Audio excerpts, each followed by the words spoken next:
യോഹന്നാന്റെ സുവിശേഷം 1-ാം അധ്യായം 16-17 വചനം. അവന്റെ നിലവിൽ നിന്ന് നമുക്ക് എല്ലാവർക്കും കൃപമേൽ കൃപ ലഭിച്ചിരിക്കുന്നു. ന്യായപ്രമാണം മോശ മുഖാന്തരം ലഭിച്ചു, കൃപയും സത്യവും യേശു ക്രിസ്തു മുഖാന്തരം വന്നു. ഹല്ലേലൂയ.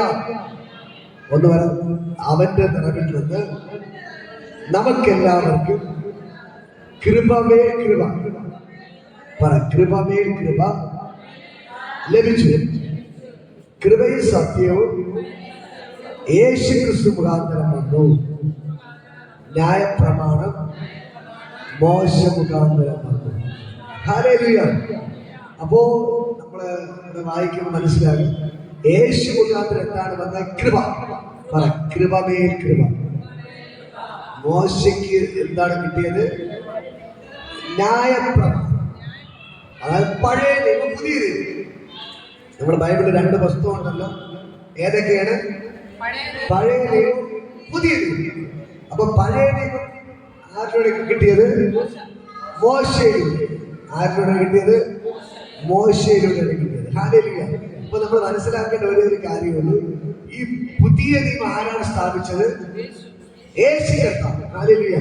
യേശു ക്രൂശിന് തൊട്ട് മുമ്പായിട്ട് തന്റെ പാനപാത്രം എടുത്ത് രക്തം ശരീരവും ശിഷ്യന്മാർക്ക് കൊടുക്കുമ്പോൾ യേശു പറയുന്നൊരു കാര്യമുണ്ട്, നിങ്ങൾ ഇത് വാങ്ങി ഭക്ഷിപ്പിൻ, ഇത് എന്റെ പുതിയ നിയമത്തിന്റെ രക്തമാണ്. അപ്പൊ പുതിയ നിയമം സ്ഥാപിച്ചത് ആരാണ്? യേശു കർത്താവ്. അത് പഴയ നിയമം കൊണ്ടുവന്ന ആരാണ്? മോശയിലൂടെ ന്യായപ്രമാണം. അത് ആവർത്തന പുസ്തകം 5-ാം അധ്യായം വായിക്കുമ്പോൾ അവിടെ കാണാൻ കഴിയും. ആവർത്തന പുസ്തകം 5-ാം അധ്യായം 6 വീട്ടിൽ പോയിട്ട് വായിക്കുമ്പോൾ മോശയ്ക്ക് കൊടുത്ത ന്യായപ്രമാണം. അതൊന്ന് ജസ്റ്റ് ഒന്ന് വചനം വായിക്കുക. ആവർത്തന പുസ്തകം 5-ാം അധ്യായം അതിന്റെ 6 മുതൽ.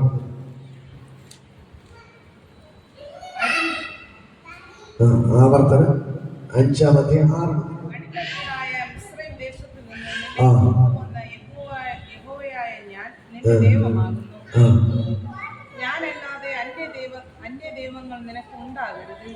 അപ്പോ ഇവിടെ മുതലാണ് ന്യായപ്രമാണം തുടങ്ങുന്നത്. നിങ്ങൾ 5-ാം അധ്യായം വീട്ടിൽ ഫുള്ള് വായിക്കും, 4-ാം അധ്യായം വായിക്കും, 4-5 വായിക്കുമ്പോൾ മോശയ്ക്ക് ദൈവം ന്യായപ്രമാണം കൊടുത്ത വിധങ്ങൾ എന്ന് വെച്ചാൽ, സീനായ് മലകളിൽ മോശയുടെ ദൈവം പറഞ്ഞ് എന്റെ അടുക്കൽ ഞാൻ നിങ്ങൾക്ക് ആചരിച്ച് പഠിച്ച് നടക്കേണ്ടത്, നേരെ നടക്കേണ്ടതിന് ഞാൻ കൽപ്പന തരാം. അങ്ങനെ ദൈവം മോശയോട് 40 ദിവസം ഇരുന്ന് ദൈവം തന്റെ സ്വന്തം കൈപ്പടയിൽ എന്ത് ചെയ്യുന്നു?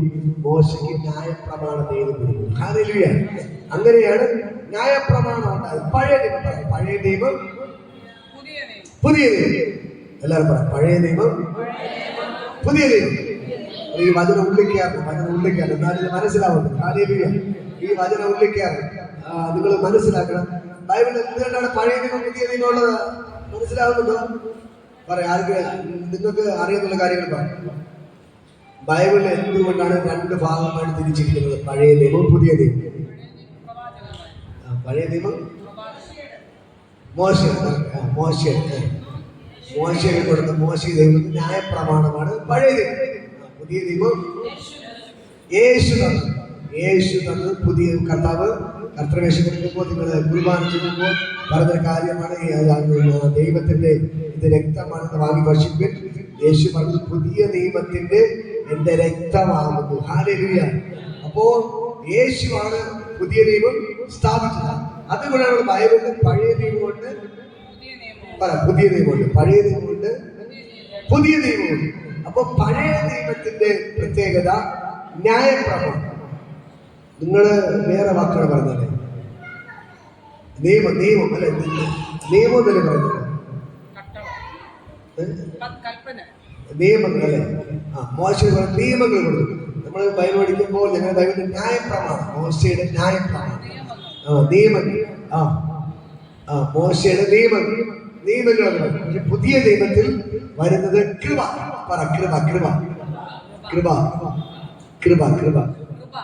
കൃപയുടെ പ്രത്യേകത കഴിഞ്ഞ പറഞ്ഞു. കൃപ എന്ന് പറയുന്നത് എന്താണ്? ദാനമാണ്. ഹല്ലേലൂയ. കൃപ എന്ന് പറയുന്നത് ദാനമാണ്. അപ്പോ അത് നമ്മൾ കഷ്ടപ്പെട്ട് ജോലി ചെയ്ത് കിട്ടുന്നതല്ല. ഇപ്പൊ നമ്മളെ ഇവിടെ രണ്ടുപേരും അക്കൗണ്ടിൽ ക്യാഷ് അനിഷ്ട അക്കൗണ്ട് 8000 രൂപ. അതെന്താണ്? കൃപയാണ്. ഒരു ജോലി ചെയ്തത് അല്ല, വേറെ ആരും ഫ്രീ ആയിട്ട് കൊടുത്തതാണ് കൃപ. മനസ്സിലായോ? കൃപ എന്ന് പറയുന്നത് ഫ്രീ ആണ്. നിങ്ങൾ ജോലിയൊന്നും ചെയ്യണ്ട, നിങ്ങൾ വെറുതെ ഇരുന്നാൽ മതി. നിങ്ങളുടെ അക്കൗണ്ടിൽ എന്ത് ചെയ്യും? പൈസ വരുന്നത് പോലെ ഫ്രീ ആയിട്ട് കിട്ടുന്നതാണ് കൃപ. ദാനമാണ്, ദാനമാണ്. അതിപ്പോ കൊടുക്കുന്ന ആളുടെ ഇഷ്ടമാണ്. ഇപ്പൊ അനിഷ്ട അക്കൗണ്ടിൽ 8000 രൂപ, അടുത്ത എന്റെ അക്കൗണ്ട് 1,00,000 രൂപ. അപ്പൊ അനിഷ്ട പരാതി പറയാൻ പറ്റില്ല. അയ്യോ എനിക്ക് എട്ടേക്ക് അവർക്ക് 1,00,000 രൂപ കൊടുത്തു എന്ന് നമുക്ക് പരാതി പെടാൻ പറ്റത്തില്ല. അത് കൊടുക്കുന്ന ആളിന്റെ ഇഷ്ടമാണ്. കൊടുക്കുന്ന ആളിന്റെ ഇഷ്ടമാണ്. അതാണ് കൃപ എന്ന് പറയുന്നത്. കാര്യമില്ല. അപ്പോ പഴയ നിയമത്തിന്റെ പ്രത്യേകത അത് പ്രവർത്തിക്കണം. നമ്മളിപ്പോ ജോലി ചെയ്താലേ ശമ്പളം കിട്ടത്തുള്ളൂ. അതാണ് പഴയ നിയമം എന്ന് പറയുന്നത്. പഴയ നിയമത്തിൽ ഉദാഹരണത്തിന് നമ്മൾ മത്തായി സുവിശേഷം 5-ാം അധ്യായം വായിക്കുമ്പോൾ നമ്മൾ കാണാൻ കഴിയും. ഒന്നെടുക്കുക, മത്തായി സുവിശേഷം 5-ാം അധ്യായം അതിന്റെ 21 മുതൽ വായിക്കുമ്പോൾ അവിടെ കാണാൻ കഴിയും എന്താണ് പഴയ നിയമം, എന്താണ് പുതിയ നിയമം എന്നൊക്കെ വ്യക്തമായിട്ട് ഇതിലൂടെ പറയുന്നു. കൊല ചെയ്യരുത്. ന്യായപ്രമാണം പറയുന്നു നീ കൊല ചെയ്യാൻ പാടില്ല. ആരെങ്കിലും കൊല ചെയ്ത ന്യായവിധിക്ക് യോഗ്യനാകും എന്ന് നീ കേട്ടിട്ടുണ്ടല്ലോ. ഇത് ന്യായപ്രമാണം. പുതിയ യേശു പറയും, ഞാനോ നിങ്ങളോട് പറയുന്നത് സഹോദരനോട് കോപിക്കുന്നവരല്ല ന്യായവിധിക്ക് യോഗ്യത. ഹല്ലേലൂയ. പഴയ നിയമം പറയുന്നു ദേഷ്യപ്പെടാൻ കുഴപ്പമില്ല, വഴക്കൂടാൻ കുഴപ്പമില്ല. പക്ഷെ എന്ത് ചെയ്തായിരുന്നാൽ മതി? കൊല്ലാതിരുന്നാൽ മതി. നീ കൊലപാതകം ചെയ്താലേ നിനക്ക് ശിക്ഷ കിട്ടത്തുള്ളൂ. വഴക്കൂടുന്നതിന് കുഴപ്പമില്ല. പക്ഷെ പുതിയ നിയമത്തിൽ യേശു പറയുകയാണ്, നീ കോപിച്ചാൽ നീ ശിക്ഷാവിധിക്ക് യോഗ്യനായി തീരും. ഹല്ലേലൂയ. ഈ സഹോദരനോട് വഴക്ക് കൂടരുത്. അതിനാണ് കരം കൊടുത്തത്. സഹോദരനോട് വഴക്ക് കൂടരുത്. ഒന്ന് പറ, സഹോദരനോട് വഴക്ക് കൂടരുത്. കൂടിയ ശിക്ഷ കിട്ടും. അയൽവാസിയോട് വഴക്ക് കൂടരുത്. കൂടിയ ശിക്ഷ കിട്ടും. Hallelujah, hallelujah. അതാണ് പുതിയ നിയമം. ഇത് മനസ്സിലാവുന്നുണ്ടോ? ഹല്ലേലൂയ.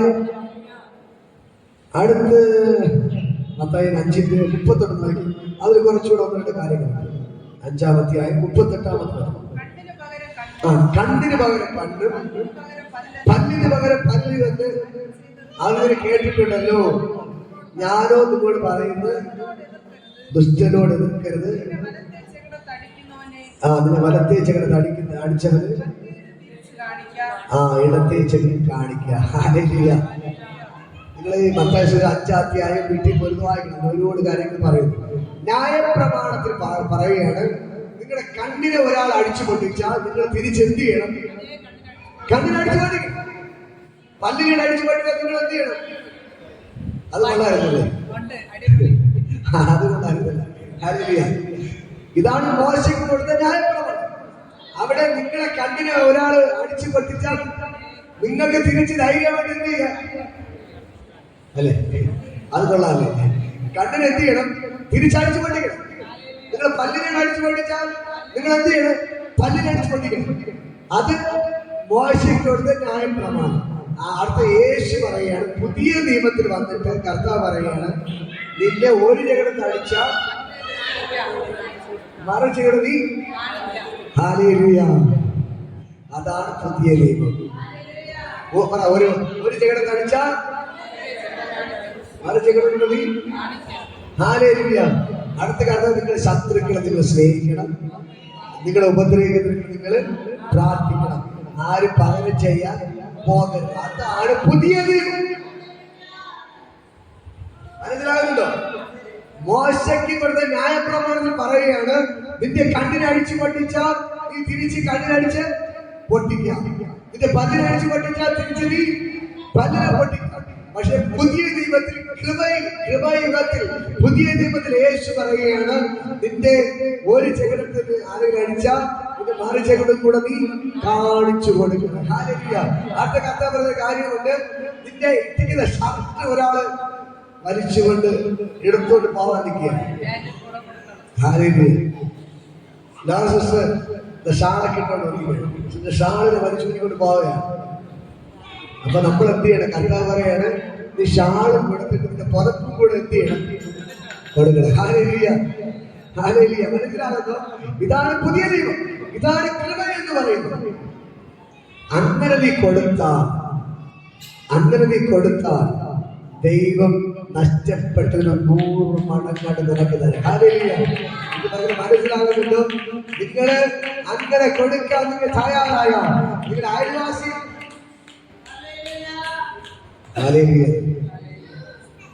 കടയിടാൻ പോകരുത്. അയൽവാസിയുടെ അടികൂടെ പോകരുത്. ഇത് ഇവിടുന്ന് തൂത്തല്ല അപ്പുറത്തോട്ട് വെച്ചു, അവിടെ തൂത്തല്ല ഇപ്പുറത്തോട്ട് വെച്ച്, ഇവിടുന്ന് വെള്ളം കോരി അവിടുന്ന് വെള്ളം കോരി ഇങ്ങോട്ട് വെച്ചു, തിന്നിട്ട് ഇച്ചിരി കോരി ഇന്നാ വിളി, അവിടെ നിന്നിട്ട് ഇന്നാ വിളി, അല്ലേ? അങ്ങനെ പോവരുത്. ഹല്ലേലൂയ. മനസ്സിലാകുന്നു? ഇപ്പൊ ഇതൊക്കെ ഇങ്ങനത്തെ പ്രശ്നം ഇവിടെയാണുള്ളത്. ഞങ്ങള് എല്ലാം ചേർന്ന് വീടില്ല, ഗ്യാപ്പുകൾ വീടുള്ളത്. അതുകൊണ്ട് ഇങ്ങനത്തെ പ്രശ്നമില്ല. പക്ഷെ ഇപ്പൊ ഇവിടെ വരുമ്പോഴാണ് ഈ പ്രശ്നങ്ങളൊക്കെ ഉള്ളത്. ഹല്ലേലൂയ. അപ്പോൾ നമ്മൾ എന്ത് ചെയ്യണം? അയൽവാസിയെടുത്ത് വഴക്കൂടാൻ പോകരുത്. അവർ തൂത്തിങ്ങോട്ട് വെച്ചാൽ ദൈവത്തെ സ്തോത്രം പറഞ്ഞ് നിങ്ങൾ എന്ത് ചെയ്യണം? എടുത്തുകൊണ്ട് കളയണം. അയൽവാസികളെ വെള്ളം കോരി വെച്ചത് എന്തുകൊണ്ട് എന്റെ വീട്ടിൽ വെള്ളം കോരി വെച്ചത് ചോദിക്കാൻ പോകരുത്. ദൈവത്തെ സ്തോത്രം ഉണ്ടാതിരിക്കണം. അവർ കഴിച്ച് വെച്ചിട്ട് അടിക്കുന്ന എടി നീ കഴിച്ച് നിങ്ങളുടെ ചോദിച്ചിട്ട് അടിക്കാൻ പോകരുത്. ദൈവത്തെ സ്തോത്രം പറഞ്ഞ് നിങ്ങൾ എന്ത് ചെയ്യണം? എടുത്തുകൊണ്ട് കളയണം. ഹല്ലേലൂയ. അങ്ങനെ ചെയ്താൽ നിങ്ങളെ നിങ്ങളുടെ കുടുംബത്തെ ദൈവം അനുഗ്രഹിക്കും. ഹല്ലേലൂയ. അങ്ങനെ നിങ്ങൾ ചെയ്യാൻ ശീലിപ്പിച്ചാൽ നിങ്ങളെ നിങ്ങളുടെ തലമുറകളെ ദൈവം അനുഗ്രഹിച്ചിരിക്കും. മനസ്സിലാകുന്നു? ഇതാണ് കൃപ.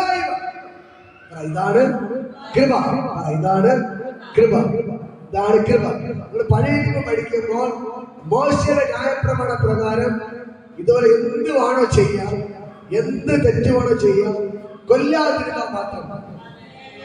ഒരാളെ കൊല്ലാൻ പാടില്ല. ബാക്കി അടിക്കാം, ഇടിക്കാം, അപ്പുറത്തെ വെള്ളം കയറി കഴിക്കാം, ഇച്ചിരി അറിയാം, എന്തൊക്കെ വേണോ ചെയ്യാം. പക്ഷെ അങ്ങനെയല്ല തെറ്റ് ചെയ്തിട്ട് പോയൊരു യാഗം കഴിച്ചാൽ, ഇപ്പൊ ഒരാള് അയൽവാസി അടി കൊടുക്കും, അപ്പൊ തെറ്റാണ്. അപ്പൊ മനസ്സ് കുറ്റമെന്ന്, അയ്യോ ഞാൻ തെറ്റ് ചെയ്തു പോയി. നമ്മൾ എന്ത് ചെയ്യണം? പോയി ഒരു പ്രാവിനെ വാങ്ങിക്കൊണ്ടുപോയിട്ട് പുരോട് പറയാം, അയ്യോ ഞാൻ അയൽവാസിയെ അടി കൂടി, ഞാൻ പാപിച്ചു, എന്റെ പാപത്തിന് വേണ്ടി ഒന്ന് പ്രാർത്ഥിക്കണം. അതിനുവേണ്ടി പ്രാവിനെ കൊണ്ട് എന്ത് ചെയ്യും? പുരോഹിതൻ നമ്മൾ കൊണ്ടുപോകുന്ന പ്രാവിനെ പുരോഹിതൻ വാങ്ങി യാഗപീഠത്തിൽ വെച്ച് അതിന്റെ തലയാക്കി ബ്ലഡിന് യാഗപീഠത്തിൽ ഒഴിക്കുമ്പോൾ നമ്മുടെ പാപം ക്ഷമിക്കും. അതായത് പഴയ നമ്മൾ മനുഷ്യ പാപം ചെയ്തിട്ട് പക്ഷിയുടെ മൃഗത്തിന്റെയും കഴുത്തറപ്പുകൾ കഴിച്ചാൽ പാപം. പൈസ ഉള്ളവർ ചെറിയ കുരുവി അല്ലല്ലോ, അറിയാലോ, കുരുവി ചെറിയ കിളികളെ കൊണ്ടുപോയി എന്ത് ചെയ്യും? അതിന്റെ യാഗം കഴിക്കും, ബ്ലഡ് ഒഴിച്ചാൽ. കുറച്ചുകൂടെ പൈസ ഉള്ളവർ പ്രാവിനെ വാങ്ങിക്കൊണ്ട് എന്ത് ചെയ്യും? യാഗം കഴിക്കും. കുറച്ചുകൂടെ പൈസ ഉള്ളവർ വലിയ തെറ്റ് ചെയ്താൽ ആടിനെ വാങ്ങിക്കൊണ്ട് കഴുത്തറക്കും.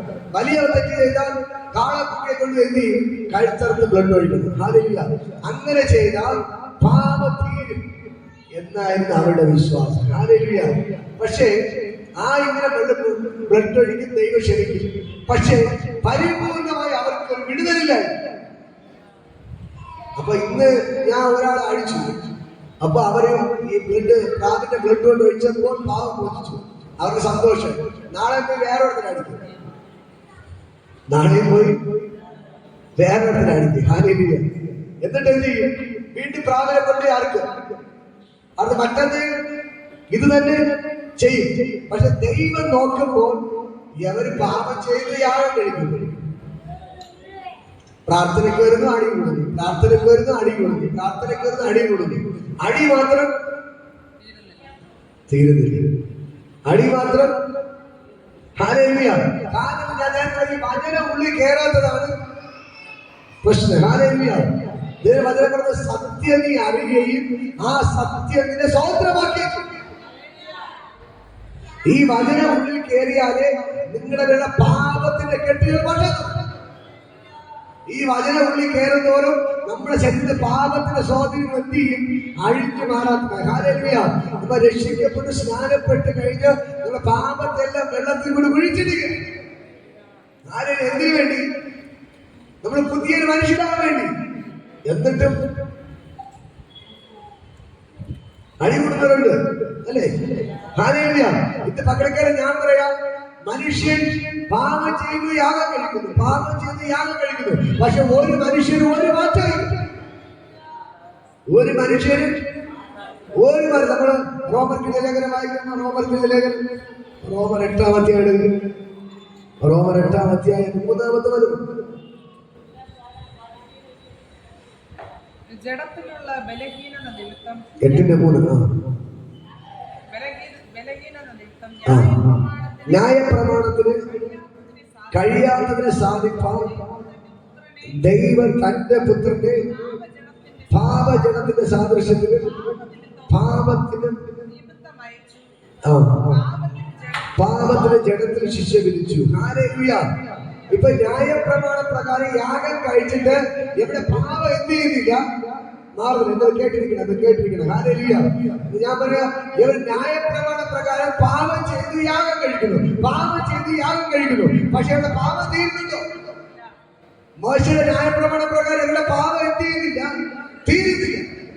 ഹല്ലേലൂയ. ഇവർ കള്ളു കുടിക്കുന്നു, പള്ളിയിൽ പോയി കുർബാനെടുക്കും, കള്ളു കുടിക്കുന്നു, തോന്നുമ്പോലൊക്കെ നടക്കും, വീണ്ടും പോയി എന്ത് ചെയ്യുന്നു? കുർബാനെടുക്കും, കുറുക്കാനെ വെച്ച് ചോരം കഴിക്കും. എന്നാൽ എന്ത് ചെയ്യും? കുർബാന കൊടുക്കും.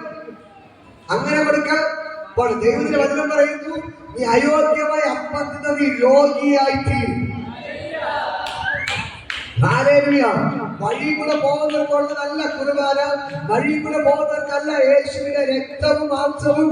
അത് രക്ഷിക്കപ്പെട്ട് സ്നാനപ്പെട്ടിട്ടുള്ളവർക്കാണ്. കല്ല് കുടിച്ച് നടക്കുന്നവർക്കുള്ളതല്ല ഇത്. ഹല്ലേലൂയ. ഇതൊക്കെ കഴിക്കണവർ എന്ത് ചെയ്യണം? രക്ഷിക്കപ്പെടുന്ന സ്നാനപ്പെടുന്ന കർത്താവിനോട് ചേരുന്നവർക്കാണ് കുർബാന കൈക്കൊള്ളേണ്ടത്. ഹല്ലേലൂയ. ഈ മോശയുടെ ന്യായപ്രമാണ പ്രകാരം ഇവർ പാപം ചെയ്യുന്നു, യാഗം കഴിക്കുന്നു. ഇവരുടെ സ്വഭാവത്തിന് നല്ല മാറ്റമുണ്ടോ? ഇപ്പൊ ഞാൻ പറയാം, ഇവർ കുർബാന കൈക്കൊള്ളുന്നത് നല്ല മാറ്റമുണ്ടോ? കള്ളുകൂടി മാറുന്നുണ്ടോ? അതുകൊണ്ട് ദൈവം നോക്കിയപ്പോ ഈ ന്യായപ്രമാണം കൊണ്ട് ഇവരെ രക്ഷിക്കാൻ പറ്റുന്നില്ല. ഹല്ലേലൂയ. മനുഷ്യൻ വീണ്ടും എന്തായി തീരുകയാണ്? പാപിയായി പാപം ചെയ്ത് യാഗം കഴിക്കുന്നു, പാപം ചെയ്ത് യാഗം കഴിക്കുന്നു. പള്ളിയിൽ പോകുന്നത് കള്ളു കുടിക്കുന്നു, പള്ളിയിൽ പോകുന്നത് വ്യഭിചാരത്തിന്, പള്ളിയിൽ പോകുന്നത് മന്ത്രവാദത്തിന് പോകുന്നു. എത്ര തന്നെ പള്ളിയിൽ പോയിട്ട് ഒരു മാറ്റമില്ല. ഹല്ലേലൂയ. പള്ളിയിൽ പോയിട്ട് മാറണമെങ്കിൽ ഈ വചനം ഉള്ളിൽ കയറിയാലേ അത് മാറത്തുള്ളൂ. ഈ വചനം വെറുതെ പറഞ്ഞാൽ പറ്റത്തില്ല. വചനത്തിനോടൊപ്പം ദൈവത്തിന്റെ ശക്തി ചലിക്കണം. ഈ വചനത്തിന് ദൈവത്തിന്റെ ശക്തിയുണ്ട്. ഈ വചനം പറയുമ്പോൾ തന്നെ ആ ദൈവത്തിന്റെ ശക്തി ചലിച്ചാലേ വചനം ഉള്ളിൽ കയറത്തുള്ളൂ. ആ വചനം ഉള്ളിൽ കയറുമ്പോൾ തന്നെ അത് പാപങ്ങളെല്ലാം പഠിക്കണം. മനസ്സിലാവുന്നുണ്ടോ? വെറുതെ കാണാപ്പാടം പഠിച്ച് എത്ര പറഞ്ഞാലും ഇത് ചലിക്കത്തില്ല. പക്ഷെ ദൈവശക്തി ഇതിനെ വെളിപ്പാക്കും. വചനത്തിനോടൊപ്പം ദൈവശക്തി ചലിക്കണം. വചനത്തിനോടൊപ്പം പരിശുദ്ധാത്മാവ് ചലിക്കണം. ഈ വചനം പറയുമ്പോൾ പരിശുദ്ധാത്മാവ് ചലിക്കണം. നീ പ്രാർത്ഥിക്കുമ്പോൾ ദൈവശക്തി ചലിക്കണം. നീ ബൈബിൾ വായിക്കുമ്പോൾ ദൈവശക്തി ചലിക്കണം. എങ്ങനെ വിടുതൽ വ്യാപരിക്കത്തുള്ളൂ. ഹല്ലേലൂയ. അല്ലാതെ എത്ര തന്നെ ബൈബിൾ വായിച്ചെന്ന് പറഞ്ഞാലും വിടുതൽ വ്യാപരിക്കും. എത്ര കൊന്ത പറഞ്ഞാലും വിടുതൽ സൗഖ്യം നടക്കത്തില്ല. ഹല്ലേലൂയ. ചെറി വിളിച്ചിട്ട് എന്ത് ചെയ്യും? കൊന്ത പറയും. നിങ്ങൾ കഴിഞ്ഞ പറഞ്ഞു, നമുക്കുള്ളത് ഇങ്ങോട്ട്, അപ്പുറത്തുള്ളവർക്ക് അങ്ങോട്ട്. നമുക്കുള്ളത് ഇങ്ങോട്ട്, അപ്പുറത്തുള്ളവർക്ക് അങ്ങോട്ട്. ഹല്ലേലൂയ. നല്ല വിടുകയാണ്. ഹല്ലേലൂയ. നമ്മള് ഇങ്ങനെ പറയുന്നു, നമുക്കൊരു മാറ്റമുണ്ടോ? ജനിച്ചപ്പോഴേ പള്ളിയിൽ പോകും, ഇത് പറയുന്നു, എന്തെങ്കിലും മാറ്റമുണ്ടോ? ഇതേപോലെയാണ് പഴയ നിയമത്തിൽ. ഹല്ലേലൂയ. ഈ പഴയ നിയമത്തിന്റെ ബന്ധനത്തിൽ കിടക്കുന്നത് കൊണ്ടാണ് നമുക്ക് മാറാൻ പറ്റാത്തത്. യേശു ഒരു പുതിയ നിയമം സ്ഥാപിച്ചു. സ്ഥാപിച്ചിട്ട് എത്ര വർഷമായി? 2024 വർഷമായി. 2024 വർഷമായിട്ട് പുതിയ നിയമമായി. പക്ഷെ ഇതുവരെ നമ്മൾ കിടക്കുന്ന എവിടെയാണ്? പഴയ നിയമത്തിൽ. പഴയ നിയമത്തിൽ നമുക്കൊരു മാറ്റമില്ല. നമ്മൾ മാറിയാലേ ഈ പുതിയ നിയമം നമ്മുടെ മേൽ വെളിപ്പെടത്തുള്ളൂ. നമ്മൾ മാറിയാലേ ഈ കൃപ നമ്മുടെ മേൽ വെളിപ്പെടത്തുള്ളൂ. ഹല്ലേലൂയ. നിങ്ങൾ മനസ്സിലാക്കേണ്ട ഒരേ ഒരു കാര്യമുള്ളൂ. നമ്മ ചർച്ചിലൊക്കെ ഇന്ന് ധൂപം കാട്ടുക അല്ലേ? ധൂപം കാട്ടുന്നു. അത് നിന്നു. എപ്പോ നിന്നു? യേശു എപ്പ പ്രാണന വിട്ടോ അപ്പൊ എന്ത് ചെയ്തു? തിരശ്ശീല മുകൾ തൊട്ട് അടി വരെ രണ്ടാല് വീട്ടിട്ടു. ഹല്ലേലൂയ. അപ്പൊ എന്താണ് സംഭവിച്ചത്? പഴയ പഠിക്കുമ്പോൾ അതുവരെ ഒരൊറ്റ വ്യക്തിക്കും ദൈവത്തിന്റെ അടുക്കൽ ഡയറക്റ്റ് പോകാൻ പറ്റത്തില്ല. ഡയറക്റ്റ് പോകാൻ പറ്റത്തില്ല. അവിടെ 3 സ്ഥലങ്ങളായിട്ട് തിരിച്ചിരുന്നു. യെരൂശലേം ദേവാലയത്തിൽ അതിവിശുദ്ധ സ്ഥലം, നമ്മളൊരു അൽത്താരം. ഇതിന്റെ പേര് അതിവിശുദ്ധ സ്ഥലം. ഇവിടെ കർത്തം കൊടുത്തിരിക്കും. ഇവിടെ പുരോഹിതന് വർഷത്തിൽ ഒരിക്കൽ മാത്രമേ കേറാൻ അധികാരമുള്ളൂ. അല്ലാതെ കയറിയാൽ അവർ മരിച്ചു വീഴും. അവിടുത്തെ പ്രാകാരം, ഇപ്പൊ നിങ്ങൾ ഇരിക്കുന്ന സ്ഥലം അത് വിശുദ്ധ സ്ഥലം. പള്ളിക്കത്ത് പോകുമ്പോൾ നിങ്ങൾ ഇരിക്കുന്ന സ്ഥലമുണ്ട്, അച്ഛൻ ഇരിക്കുന്ന സ്ഥലം. മനസ്സിലാക്കണം. അച്ഛൻ ഇരിക്കുന്ന അൽത്താര അതിവിശുദ്ധ. അവിടെ വർഷത്തിൽ ഒരിക്കൽ മാത്രമേ പുരോഹിതന് കയറാൻ പാടുള്ളൂ. നിങ്ങൾ ഇരിക്കുന്ന സ്ഥലം അത് വിശുദ്ധ സ്ഥലം. അവിടെ പുരോഹിതന് എല്ലാ ആഴ്ചയും ഒരു ദിവസം കയറാം. അപ്പൊ ജനങ്ങൾ നിൽക്കുന്നത് മുറ്റത്തെ നിൽക്കാൻ പാടും. ജനം എവിടെ നിൽക്കണം? മുറ്റത്ത്. അച്ഛന് മാത്രമേ പള്ളിക്കകത്ത് കേറാൻ അനുവാദമുള്ളൂ. അതാണ് മോശയുടെ ന്യായപ്രമാണം. അപ്പോ ഈ ജനങ്ങളെല്ലാം പുറകിൽ മുറ്റത്ത് നിൽക്കണം. നിങ്ങളുടെ പള്ളി പരിചയ പള്ളി ഉദാഹരണം പറയാം.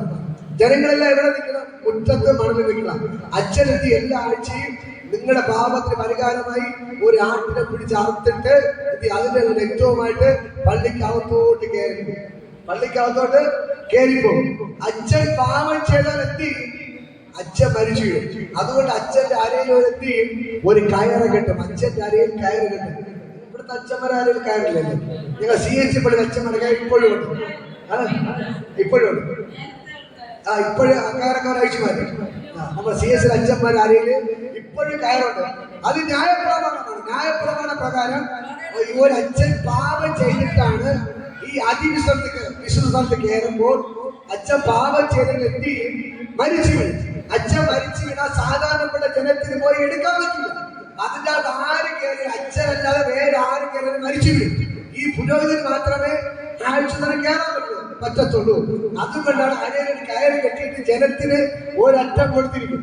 അഥവാ അച്ഛൻ പാപം ചെയ്ത് മരിച്ചു വീണാൽ ജനത്തിന് കയറാൻ പറഞ്ഞാൽ ജനം കയറി മരിച്ചു വരും. അതുകൊണ്ട് കയറിന്റെ അറ്റം പിടിച്ചെത്തി ഡെഡ് ബോഡിയെ ഇങ്ങ് വലിച്ചെടുക്കാൻ വേണ്ടിയാണ് അരയിൽ കയറി കെട്ടിയിരുന്നത്. ഹല്ലേലൂയ. അടുത്തത് അതിവിശുദ്ധ.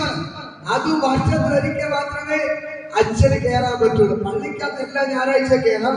അൽത്താരെ കയറണമെങ്കിൽ വർഷത്തില് ഒരിക്കൽ മാത്രം. ഹല്ലേലൂയ. യഹൂദന്റെ പാപ പരിഹാര പെരുന്നാൾ മാത്രമേ അതിന്റെ അകത്ത് കയറാൻ പറ്റൂ. അവിടെ കയറുമ്പോഴും അച്ഛന്റെ അരയിൽ ഒരു കയറി കെട്ടിയിട്ട് മറണ്ടി എവിടെ കൊടുത്തിരിക്കും? ജനത്തിന്റെ കൈ കൊടുക്കും. കാരണം അച്ഛൻ മരിച്ചു വീണ ഈ ജനത്തിന് എടുക്കാൻ പറ്റത്തില്ല. പുറത്ത് കയറുകൊണ്ട് എന്ത് ചെയ്യണം? ഇങ്ങനെ വലിച്ചെടുക്കണം. ഹല്ലേലൂയ.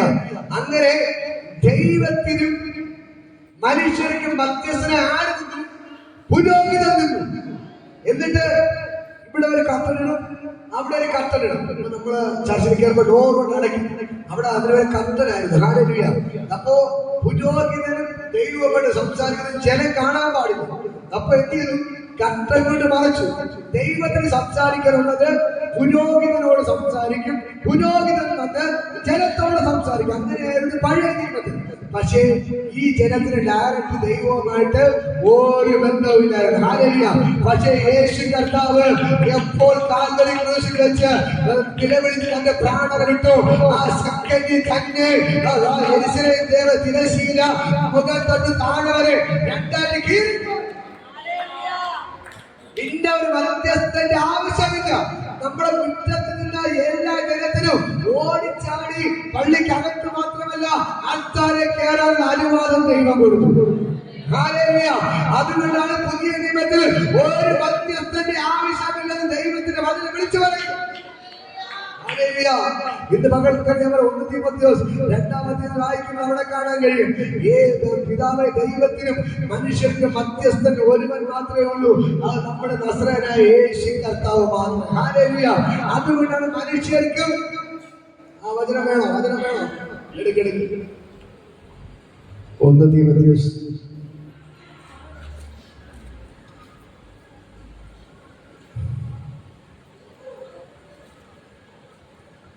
1 തീമോഥെയോസ്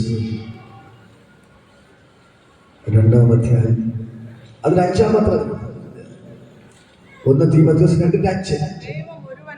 ദൈവം ഒരുവനല്ലോ, ദൈവത്തിന് മനുഷ്യൻ മധ്യസ്ഥൻ ഒരുവൻ. എല്ലാവർക്കും വേണ്ടി മറവിലെ തന്നെത്താൻ കൊടുത്ത മനുഷ്യനെ ക്രിസ്തു യേശു തന്നെ. ഹല്ലേലൂയ. ഇന്ന് പകൽക്കാലം ഞാൻ പറയാം, വേറെ ആരും മധ്യസ്ഥനായിട്ടില്ല. ഒരേ ഒരു മധ്യസ്ഥനേ ഉള്ളൂ, അത് നമ്മുടെ യേശു കർത്താവ് മാത്രമാണ്. യേശു കർത്താവ് എപ്പോൾ കാൽവരി ക്രൂശിൽ മരിച്ചോ അപ്പോൾ തന്നെ മനുഷ്യനെയും ദൈവത്തെ നമ്മൾ മാറ്റി നിർത്തിയിരുന്ന, വേദനിച്ചിരുന്ന ആ കർത്തൻ രണ്ടായിട്ട് കീറിക്കോ. ഇനി നമുക്കൊരു മധ്യസ്ഥന്റെ ആവശ്യമില്ല. ഏത് നിമിഷവും ഡയറക്റ്റ് ആയിട്ട് എന്ത് ചെയ്യാം? ഓടിപ്പോയി പള്ളിക്കകത്ത് വേണോ ആൾക്കാരിൽ വേണോ എവിടെ വേണോ കയറി ദൈവത്തോട് പ്രാർത്ഥിക്കാം. ഹല്ലേലൂയ. എന്നെ കേൾക്കുന്ന പ്രിയപ്പെട്ട സഹോദരങ്ങളെ, ഇന്ന് പകൽക്കാലം നിങ്ങൾ തിരിച്ചറിയണം, നമ്മൾ വസിക്കുന്നത് പുതിയ നിയമത്തിൽ. അതേ ഒരു കാര്യം ഞാൻ പറയും, അച്ഛന്മാരുടെ പരിപാടി അതോടെ തീരും. പറ, അച്ഛന്മാരുടെ പരിപാടി. ഈ കർത്തൻ ഉണ്ടായിരുന്നപ്പോഴാണ് അച്ഛന്റെ ആവശ്യം ഉണ്ടായിരുന്നത്. അടുത്ത് നിങ്ങൾ മനസ്സിലാക്കണം, പഴയ നിയമത്തിലാണ് പുരോഹിതന്മാരെ കൊണ്ട് ദൈവത്തിന്റെ കാര്യങ്ങൾ ചെയ്യിപ്പിച്ചു. പുതിയ നിയമത്തിൽ വന്ന് ആ പുരോഹിതന്മാരുടെ ജോലി ദൈവം എന്ത് ചെയ്തു?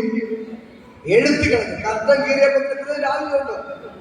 നേരത്തെ ദൈവത്തിനും ജനത്തിനും നടുവിലാണ് എന്ത് ചെയ്ത് പുരോഹിതന്റെ കർത്തൻ കീറി. ഇനി മറയില്ല, ഡയറക്റ്റ് ദൈവത്തിനടുത്ത് പോവാം, അൽത്താരെ കയറിപ്പോ. ഇനി പുരോഹിതന്റെ ആവശ്യമുണ്ടോ? ഇല്ല. പുരോഹിതന്റെ ശുശ്രൂഷ കർത്താവ് എടുത്തു കഴിഞ്ഞിട്ട് അടുത്ത യേശു ചെയ്ത പരിപാടി, പുരോഹിതന്മാരെല്ലാം വിളിച്ചുകൊണ്ട് വന്നത് കടലിൽ മീൻ പിടിക്കവേ പത്രോസെ വാടാ, പത്രോസെ വാടാ, അന്ത്രേസ്യെ വാടാ, യാക്കോബെ വാടാ, യോഹന്നാനെ വാടാ എന്ന് പറഞ്ഞിട്ട് മീൻ പിടിച്ച് നടന്നാൽ ആർക്കും വേണ്ടാത്തവരാണ് യേശു എന്ത് ശിഷ്യന്മാർ നടന്നത്. മനസ്സിലായോ? നിങ്ങൾക്ക് മനസ്സിലാവുന്നുണ്ടോ? ഈ പുതിയ നിയമത്തിന്റെ ശുശ്രൂഷ ദൈവം ഏൽപ്പിച്ചിരിക്കുന്നത് പള്ളിയിലെ അച്ഛന്മാരെ അല്ല. മനസ്സിൽ പറ, പള്ളിയിലെ അച്ഛൻ പുരോഹിതന്മാരല്ല, പുരോഹിതന്മാരല്ല. ആർക്കും വേണ്ടാതെ കിടന്ന പത്രോസിനെ, യാക്കോബിനെ, യോഹന്നാനെയാണ് ദൈവം ആ ശുശ്രൂഷ ഏൽപ്പിച്ചത്. ഹല്ലേലൂയ.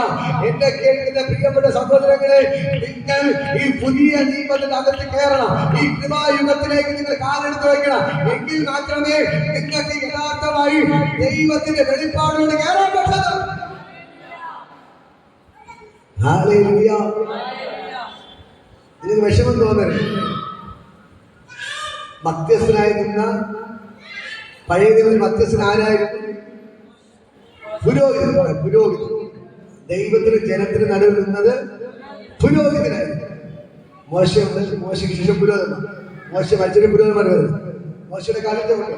അപ്പോ ഈ പുരോഹിതന്മാരാണ് മധ്യസ്ഥനായി നിന്ന് ആ കർട്ട തീർന്നപ്പോ കീറിയപ്പോ പുരോഹിതന്മാരുടെ ആവശ്യം ഇല്ലാതെ. അപ്പൊ ദൈവം പറയുന്നു, ഇനി മനുഷ്യർക്ക് ദൈവത്തിന്റെ മധ്യസ്ഥൻ ആരാണ്? യേശു കർത്താവ്. അപ്പൊ വേറെ ആരും മധ്യസ്ഥന്റെ ആവശ്യം, മധ്യസ്ഥന്റെ അടുത്ത കരം കൊടുക്കുന്ന മധ്യസ്ഥന്റെ ആവശ്യമില്ല. മധ്യസ്ഥന്റെ ആവശ്യം കർട്ടൻ കീറി പറയാം, മനസ്സിലാക്കണം. തിരശീല കർട്ടൻ എന്ത് ചെയ്തു? കീറിപ്പോയി. അതുകൊണ്ട് ഒരു പുരോഹിതന്റെ ആവശ്യം ഇല്ല. നമുക്ക് ഡയറക്റ്റ് ആയിട്ട് എന്ത് ചെയ്യാം? യേശുവിന്റെ അടുക്കൽ പോവാം, യേശുവിനോട് പ്രാർത്ഥിക്കാം. മത്തായി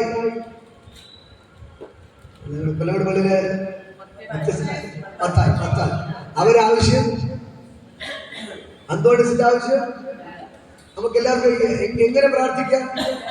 ഡയറക്റ്റ്. ഇതാണ് പുതിയ നിയമം. നിങ്ങൾ പുതിയ നിയമം അറിയാത്തത് കൊണ്ടാണ് ഇന്ന് പഴയ നിയമത്തിൽ കിടക്കുന്നത്.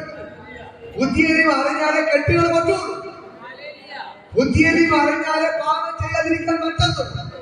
പുതിയ നിയമം ഉള്ളിൽ കയറിയാലേ നാവിനെ കൺട്രോൾ ചെയ്യാൻ പറ്റത്തുള്ളൂ. പുതിയ നിയമം മനസ്സിലാക്കിയാലേ ക്ഷമിക്കാൻ പറ്റത്തുള്ളൂ. നിങ്ങൾ വീട്ടിൽ പോയിട്ട് മത്തായി 5-ാം അധ്യായം അത് വായിക്കണം. 5, 6 ഫുള്ള് വായിക്കണം. 5, 6, 7 ഈ 3 അധ്യായം ഫുള്ള് വായിക്കണം. ഹല്ലേലൂയ. അതാണ് ദൈവം പഴയ നിയമത്തെ എടുത്തു മാറ്റിയിട്ട് പുതിയ നിയമം സ്ഥാപിച്ചത്. ഇത് ഉള്ളിൽ കയറാൻ കർത്താവ് പറയുന്നത്, കണ്ണിന് പകരം കണ്ണ് നീ അടിച്ചു പൊട്ടിക്കരുത്, പല്ലിന് പകരം പല്ല്. ചിരിക്കരുത്, കൊള്ളാം. ഹല്ലേലൂയ. അനുസരിച്ചിരിക്കരുത്, കൊള്ളാം. കർത്താവ് പറഞ്ഞു, അങ്ങനെ ചെയ്താൽ നിങ്ങൾ എവിടെയാ കിടക്കുന്നത്? പഴയ നിയമത്തിൽ. പുതിയ നിയമത്തിലാണെങ്കിൽ ഒരു ജഗടത്തടിച്ചാൽ അതാണ് കൃപ. അതാണ് കൃപ.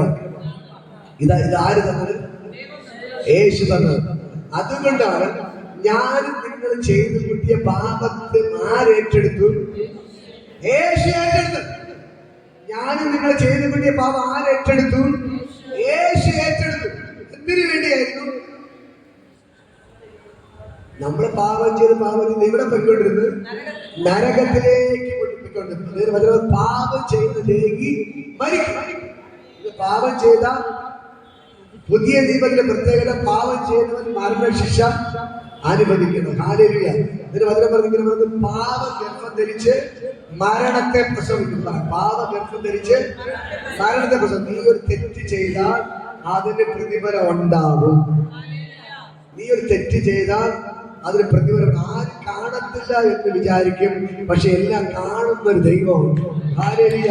അഗ്നിയിൽ ജ്വാലയ്ക്കുന്ന കണ്ണുള്ളവന്റെ കണ്ണിനെ മറയ്ക്കാൻ പറ്റത്തില്ല. നീ വിചാരിക്കും ആരും കാണുന്നില്ലെന്ന്. പക്ഷെ എല്ലാം കാണുന്ന ഒരു ദൈവമുണ്ട്. നിനക്ക് അതിന് പ്രതിഫലം കിട്ടും. മനസ്സിലാകുന്നുണ്ടോ? പക്ഷേ ഞാൻ പറയാം, പുതിയ നിയമത്തിൽ നമ്മൾ ചെയ്തുകൊണ്ട് എല്ലാ പാപത്തെ ആരേറ്റെടുത്തു? യേശു കർത്താവ് ഏറ്റെടുത്തു. എന്തിനു വേണ്ടി? നമ്മളെ നരകത്തിൽ നിന്ന് രക്ഷിക്കാൻ വേണ്ടി. ഹല്ലേലൂയ. എന്നിട്ട് ഒരാവശ്യമില്ലായിരുന്നു. ഈ അടി കൊള്ളേണ്ട വല്ല കാര്യമുണ്ടോ? പിന്നെ എന്തിനു വേണ്ടി? നമുക്ക് വേണ്ടി. പറയാം, എനിക്ക് വേണ്ടി. ഞാൻ ചെയ്തു കൂട്ടിയ പാപത്തിന് പരിഹാരമായിട്ടാണ് യേശു കാൽവരി ക്രൂശിൽ മരിച്ചത്. ഹല്ലേലൂയ. യേശുവിന്റെ മുഖത്ത് കാർക്കിച്ച് തുപ്പിയത് എനിക്ക് വേണ്ടിയായിരുന്നു. ഹല്ലേലൂയ.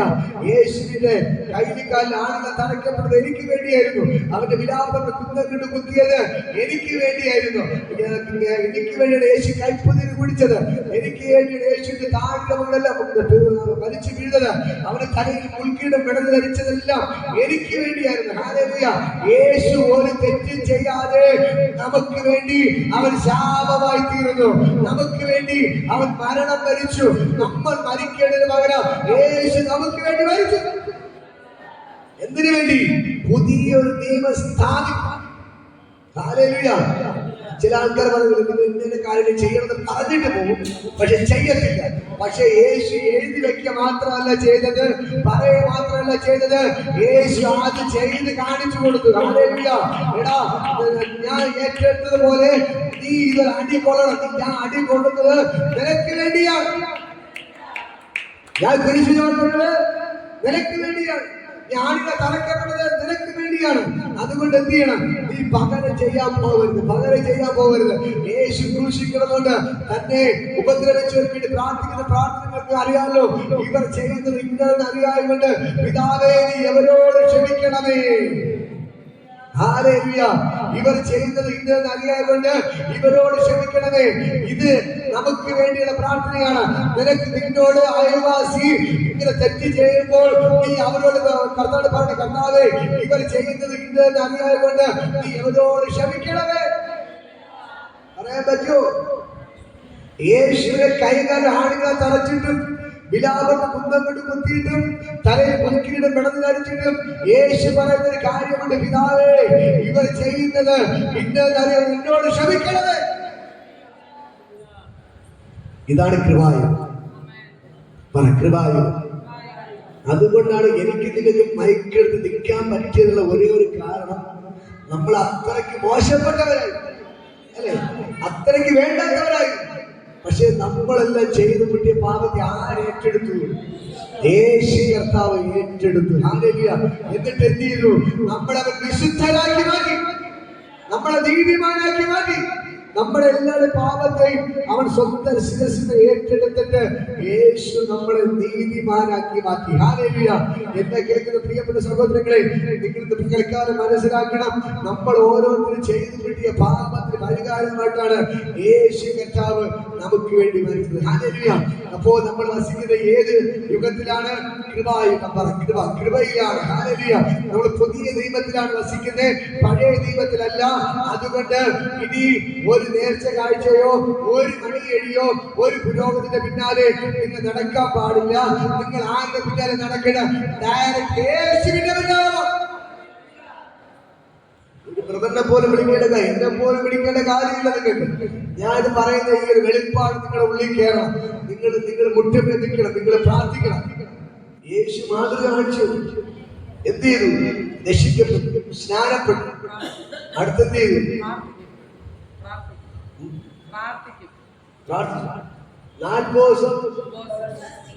കണ്ടോ? യേശു ഉപവസിക്കേണ്ട കാര്യമുണ്ടോ? സ്നാനപ്പെടേണ്ട കാര്യമുണ്ടോ? എന്തിനു വേണ്ടി ഇതൊക്കെ ചെയ്ത്? നമുക്കൊരു മാതൃക. പറ മാതൃക. ഹല്ലേലൂയ. നിങ്ങളുടെ പ്രശ്നങ്ങൾക്ക് പരിഹാരം കാണണോ? എന്നങ്ങ് രക്ഷിക്കപ്പെടണം, സ്നാനപ്പെടണം, ദൈവത്തിന് ഉപവസിച്ച് പ്രാർത്ഥിക്കണം. ഹല്ലേലൂയ. നിങ്ങൾ പ്രാർത്ഥിക്കാൻ തയ്യാറായാൽ നിങ്ങളുടെ വീട്ടിന്റെ അകത്ത് യേശു ഇറങ്ങി വരും. ഹല്ലേലൂയ. നിങ്ങൾ പ്രാർത്ഥിക്കാൻ തയ്യാറായാൽ നിങ്ങളുടെ വീട്ടിന്റെ അകത്ത് യേശു ഇറങ്ങി വരും. നിങ്ങൾ മുട്ടുവേദിക്കാൻ തയ്യാറായാൽ നിങ്ങളുടെ വീട്ടിന്റെ അകത്ത് യേശു ഇറങ്ങി വരും. ഈ യേശു നിങ്ങൾക്ക് അത്ഭുതങ്ങൾ ചെയ്തിരിക്കും. മനസ്സിലാവുന്നു? നിങ്ങളുടെ ചിന്തകൾ മാറണം. അല്ല, ചില ആൾക്കാർ ബ്രദറിന്റെ ഇത്ര ദിവസത്തിന്റെ പേപ്പറിൽ ലിസ്റ്റൊക്കെ എഴുതി കൊടുത്തിട്ട്, ബ്രദർ എനിക്കത് പ്രാർത്ഥിക്കണം, ഞാൻ 6 രൂപ തരാം,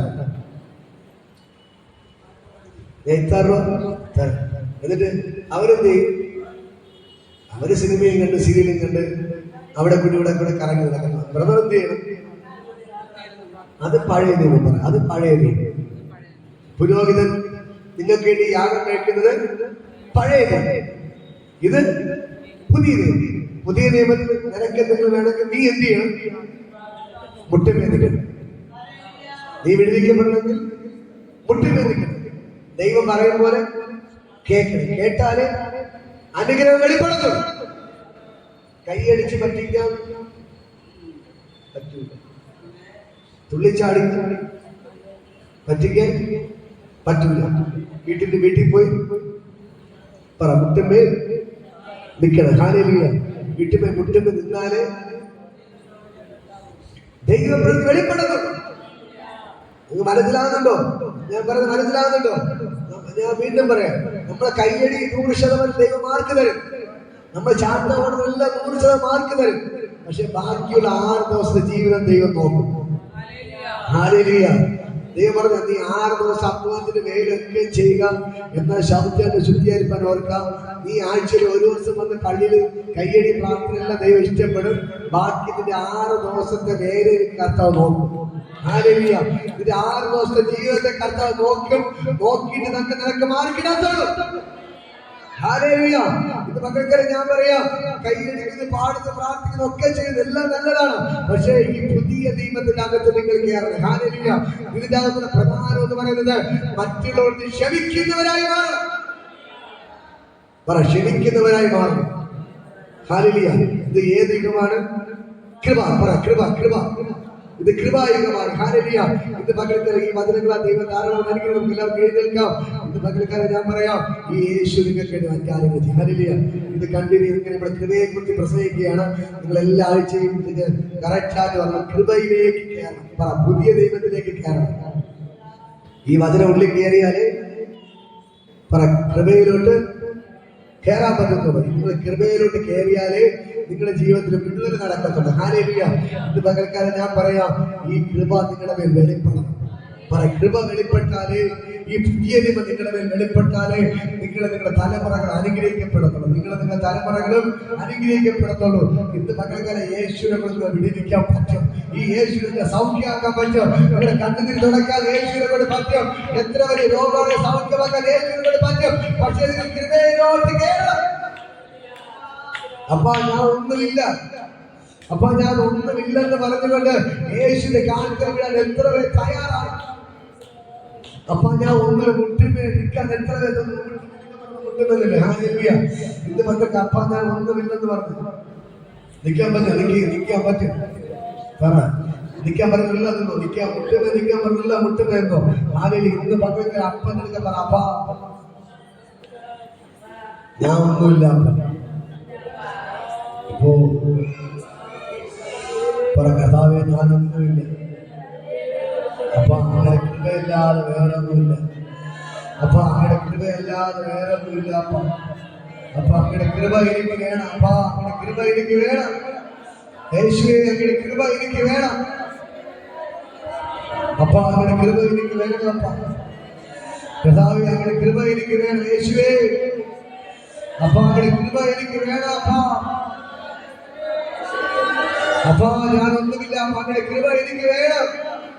അപ്പൊ എന്നെ കൊണ്ട് ഒന്നും ചെയ്യാൻ പറ്റത്തില്ല, എന്നെ കൊണ്ട് ഒന്നും നടക്കത്തില്ല. അപ്പൊ അങ്ങനെ കൃപ എനിക്ക് വേണം. അങ്ങക്ക് മാത്രമേ എനിക്ക് എന്തെങ്കിലും ചെയ്തു തരാൻ പറ്റത്തുള്ളൂ. എന്റെ വചനം പറഞ്ഞു, നീ മനുഷ്യനെ ആശ്രയിക്കരുത്, നീ ദൈവത്തിൽ ആശ്രയിക്കരുത്. നീ പ്രഭുത്വന്മാരിൽ ആശ്രയിക്കരുത്, നീ ദൈവത്തിൽ ആശ്രയിക്കുക. നീ ഡോക്ടർമാരിൽ ആശ്രയിക്കരുത്, നീ ദൈവത്തിൽ ആശ്രയിക്കുക. നീ വേറെ മനുഷ്യനെ നീ ആശ്രയിക്കാൻ പോകരുത്. ഇന്ന് മക്കൾക്ക് നീ ദൈവത്തിൽ ആശ്രയിക്കുക. ഈ ദൈവം നിനക്ക് വേണ്ടി ഇറങ്ങി വന്ന് അത്ഭുതങ്ങൾ ചെയ്തിരിക്കും. ഈ കൃപ ഇന്ന് പകലിക്കാലം നിങ്ങളുടെ മേൽ വെളിപ്പെടുകയാണ്. ആ ദൈവത്തിന്റെ കൃപ ഇന്ന് പകലിക്കാലം നിങ്ങളുടെ മേൽ വ്യാപരിക്കുകയാണ്. ദൈവത്തിന്റെ കൃപ ഇന്ന് പകലിക്കാലം നിങ്ങളുടെ മേൽ വ്യാപരിക്കുകയാണ്. നിങ്ങളുടെ മേലെ പാരമ്പര്യ കെട്ടുകൾ പൊട്ടിമാറുകയാണ്. സകല പാരമ്പര്യങ്ങൾ അഴിയട്ടെ. എന്റെ മക്കൾക്കല്ല പാരമ്പര്യ കെട്ടുകൾ ദൈവത്തിന്റെ കൃപയിലോട്ട് വിടാതെ വേണം. ഈ പുതിയ ദൈവത്തിലോട്ട് കയറാതെ വേണം. പാരമ്പര്യ കെട്ടുകൾ പൊട്ടിമാറുകയാണ്. പാരമ്പര്യത്തിന്റെ കെട്ടുകൾ ഇന്ന് മക്കൾക്കല്ല യേശുവിന്റെ നാമത്തിൽ പൊട്ടിച്ചു മാറുന്നു. അപ്പാ, എനിക്ക് അങ്ങനെ കൃപ വേണം. അപ്പാ, എനിക്ക് അങ്ങനെ കൃപ വേണം. കർത്താവേ, അങ്ങനെ കൃപ ഇപ്പൊ വേണം. കൃപ വേണം. പറ, അപ്പാ, എനിക്ക് അങ്ങനെ കൃപ വേണം. കൃപ വേണം യേശുവേ. എന്നെ കൊണ്ട് ഒന്നും ചെയ്യാൻ പറ്റുന്നില്ല. അപ്പാ കർത്താവേ, എനിക്ക് അങ്ങനെ കൃപ വേണം. കൃപ വേണം യേശുവേ. എനിക്ക് അങ്ങനെ കൃപ വേണം. എന്നെ കൊണ്ട് സ്വയമായിട്ട് ഒന്നും ചെയ്യാൻ പറ്റത്തില്ല. എന്റെ വീട്ടിന്റെ അകത്ത് നീ ഇറങ്ങി വന്ന എല്ലാ പ്രശ്നങ്ങളും അങ്ങെടുത്ത് മാറ്റണമേ. ദൈവത്തോട് പ്രാർത്ഥിക്കുക, ദൈവത്തോട് നിലവിളിക്കുക. അപ്പാ, എനിക്ക് അങ്ങനെ കൃപ വേണം. എന്നെ കൊണ്ട് ഒന്നും ചെയ്യാൻ പറ്റത്തില്ല. എന്റെ കടപ്പാട് തീർക്കാൻ പറ്റത്തില്ല. വീട്ടിലെ പ്രശ്നങ്ങൾ എന്നെ കൊണ്ട് തീർക്കാൻ പറ്റത്തില്ല. എന്റെ രോഗങ്ങൾ എടുത്തു മാറ്റാൻ എന്നെ കൊണ്ട് പറ്റത്തില്ല. അങ്ങേ കൊണ്ട് എല്ലാം പറ്റും. അങ്ങേ കൊണ്ട് എല്ലാം പറ്റും. അപ്പാ, എന്നോട് നീ കൃപ തോന്നണമേ. ഗുരുടന്മാർ നിലവിളിച്ചതുപോലെ, യേശുവേ, ദാവീദ് പുത്രാ, ഞങ്ങളോട് കരുണ തോന്നണമേ. യേശുവേ, ദാവീദ് പുത്രാ, ഞങ്ങളോട് കരുണ തോന്നണമേ. യേശുവേ, ദാവീദ് പുത്രാ, ഞങ്ങളോട് കരുണ തോന്നണമേ. ഇന്ന് പകൽക്കാലം യേശു നിങ്ങൾക്ക് അത്ഭുതങ്ങൾ ചെയ്യുകയാണ്. മറ്റുള്ളവർ കിട്ടാതിരിക്കാൻ പറഞ്ഞിട്ടും ആ ഗുരുടന്മാർ നിലവിളി അവർ നിർത്തിയില്ല. അവർ നിലവിളിച്ചു, യേശുവേ, ദാവീദ് പുത്രാ, ഞങ്ങളോട് കരുണ തോന്നണമേ. മുമ്പിലോട്ട് പോയി യേശു തിരിഞ്ഞു നടന്നു. ചോദിച്ചു, ഞാൻ നിങ്ങൾക്ക് എന്ത് ചെയ്തതെന്ന്. അപ്പാ, ഞാൻ കണ്ണ് കാഴ്ച കിട്ടണമെന്ന് പറഞ്ഞു. ഉടനെ തന്നെ യേശുവിന്റെ കണ്ണിനെ തുറന്നതുപോലെ ഇന്ന് മക്കൾക്ക് നീ നിലവിളിക്കാൻ തയ്യാറായ, മുറ്റത്ത് നീക്കാൻ തയ്യാറായ, ദൈവത്തോട് പ്രാർത്ഥിക്കാൻ തയ്യാറായ, നിന്റെ മറുപടിയുമായി യേശു ഇറങ്ങി വരികയാണ്. കൃപയുടെ ചലിക്കുന്ന കൃപ കൃപ കൃപ ഇപ്പോൾ നമ്മുടെ കൃപയുടെ വ്യാപരിക്കുകയാണ്. ന്യായപ്രമാണത്തെ തകർത്തിട്ട്, ന്യായപ്രമാണത്തിന്റെ ശാപത്തെ പൊട്ടിച്ചിട്ട്, ന്യായപ്രമാണത്തിന്റെ ബന്ധനങ്ങളെ അഴിച്ചിട്ട്, പാരമ്പര്യത്തെ അഴിച്ചു മാറ്റിയിട്ട് നിങ്ങളുടെ ദൈവത്തിന്റെ കൃപ വെളിപ്പെടുക.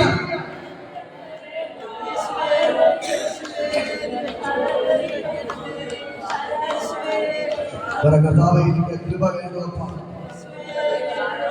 അപ്പ, എനിക്ക് കൃപ വേണം അപ്പ. ഞാൻ പുതിയ ദൈവത്തിന്റെ ശുശ്രൂഷക്കാരായിട്ട് എന്നെ മാറ്റണം. ആ പുതിയ ദൈവത്തിൽ വെളിപ്പെടണം കർത്താവേ, പുതിയ ദൈവത്തിൽ വെളിപ്പെടണം. ഈ കൃപ എന്നിൽ വെളിപ്പെടണം അപ്പാ. ഈ കൃപ എന്നിൽ വെളിപ്പെടണം, ഈ കൃപ എന്നിൽ വെളിപ്പെടണം. ന്യായപ്രമാണം എനിക്ക് വേണ്ട, എനിക്ക് കൃപ എന്റെ മേൽ വെളിപ്പെടട്ടെ. ഈ പുതിയ ദൈവം എന്റെ മേൽ വെളിപ്പെട്ട് വരട്ടെ.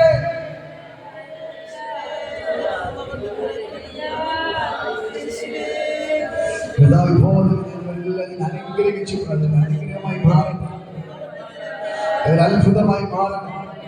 ഇപ്പോൾ കർത്താവ് തോടണം കൃപ ഇപ്പോൾ ചലിക്കുന്നു. കൃപയുടെ ചലിക്കുന്ന ഇപ്പോൾ തന്നെ ആ കൃപയുടെ ചലിക്കുന്ന കൃപ ചലിക്കുന്നു. ഇത് പകൽക്കാലം ദൈവത്തിന്റെ ഭയങ്കര ഗ്ലോറി വെളിപ്പെടുകയാണ്. ഇപ്പോൾ തന്നെ കൃപയുടെ വെളിപ്പെടുകയാണ്. ആ കൃപ ഇന്നത് ചലിക്കുകയാണ്. യേശുവിന്റെ നാമത്തിൽ ഇത് പകൽക്കാലം ഞാൻ നിങ്ങളോട് പറയാം, തന്നെ കൃപയുടെ വെളിപ്പെടുകയാണ്. കൃപ ചലിക്കുകയാണ്. യേശുവിന്റെ നാമത്തിൽ ഇവരെ എത്തിച്ച പാരമ്പര്യ കെട്ടുകളെ ഞാൻ പൊട്ടിക്കുന്നു. പാരമ്പര്യ ശാപങ്ങളെ ഞാൻ അഴിക്കുന്നു. പാരമ്പര്യ ശാപങ്ങളെ അഴിക്കുന്നു. പാരമ്പര്യ രോഗങ്ങളെ അഴിക്കുന്നു. തലമുറയെ മാറി വരുന്ന രോഗങ്ങളെ ഞാൻ പൊട്ടിക്കുന്നു. പാരമ്പര്യം എല്ലാ ശാപങ്ങളെ പൊട്ടിക്കുന്നു, എല്ലാ രോഗങ്ങളെ പൊട്ടിക്കുന്നു. ഇപ്പോൾ യേശുവിന്റെ നാമത്തിൽ ഇന്ന് മകൾക്കാല ദൈവത്തിന്റെ ഭയങ്കര ഗ്ലോറി വെളിപ്പെടുക.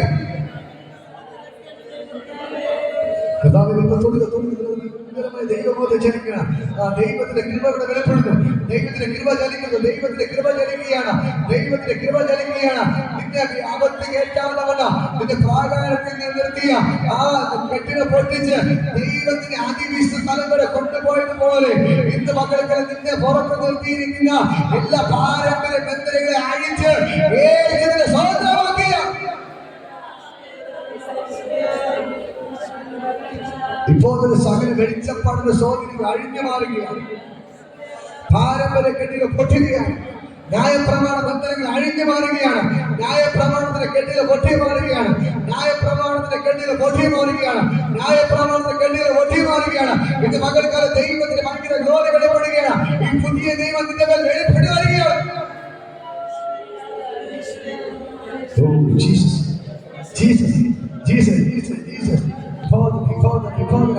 പുതിയ ചലിക്കുന്നു. ആ കൃപ വെളിപ്പെടുകയാണ്. കൃപ വെളിപ്പെടുകയാണ്. കൃപ വെളിപ്പെടുക. ഇപ്പോൾ തന്നെ യേശുവിന്റെ കൃപ വെളിപ്പെടുകയാണ്.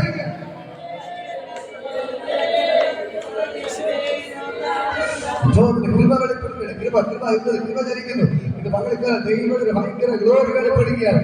ആ കൃപ ഇപ്പോൾ വ്യാപരിക്കുന്നു. ഇപ്പോൾ തമിഴിന് ഭയങ്കര ഗ്ലോറി വെളിപ്പെടുക.